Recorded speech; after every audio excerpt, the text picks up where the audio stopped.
국정농단 사건 관련 뇌물공여 혐의로 기소된 이재용 삼성전자 부회장이 10달 만에 다시 파기환송심 재판에 출석했습니다.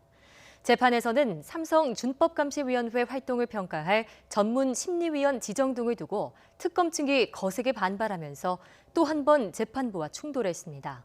나혜인 기자입니다. 부친상을 치른 이재용 삼성전자 부회장이 법원에 모습을 드러냈습니다. 특검의 재판부 기피 신청으로 중단됐던 국정농단 사건 파기환송심 재판에 10달 만에 다시 출석한 겁니다. 심경을 묻는 취재진 질문에는 아무런 대답을 하지 않았습니다. 안녕하세요. 10개월 만에 법정 출석인데 심경이 어떠십니까? 재판에서는 이 부회장 양형에 반영될 준법감시제도 활동을 평가하는 전문심리위원 3명이 지명됐습니다. 법원 몫으로 지정한 강일원 전 헌법재판관과 이 부회장 측이 추천한 고검장 출신 김경수 변호사, 특검에서 추천한 홍순탁 참여연대 경제금융센터 실행위원 등입니다.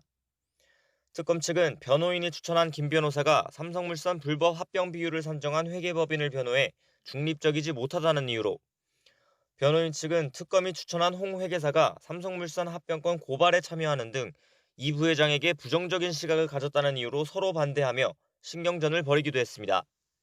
특히 특검 측은 준법감시위 점검 기간이 턱없이 짧다며 재판부와 언쟁을 벌이고, 이 과정에서 특검 측 파견 검사가 법정을 박차고 나가는 등 강하게 반발하기도 했습니다. 하지만 재판부는 심리위원 지정은 법원이 직권으로 결정할 문제고 준법감시제도가 유일한 양형 조건도 아니라며 특검 측 주장을 받아들이지 않았습니다. 재판부는 오는 23일 한 차례 서중조사 기일을 거쳐 예정대로 오는 30일 전문심리위원들의 평가를 듣겠다는 입장입니다.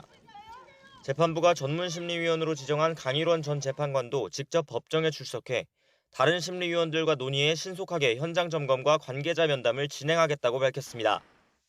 하지만 심리위원회 평가 활동을 위한 삼성 내부 자료 공개 문제를 두고도 특검과 변호인 측이 신경전을 벌이고 있어 준법감시제를 둘러싼 공방은 재판이 끝날 때까지 계속 이어질 전망입니다.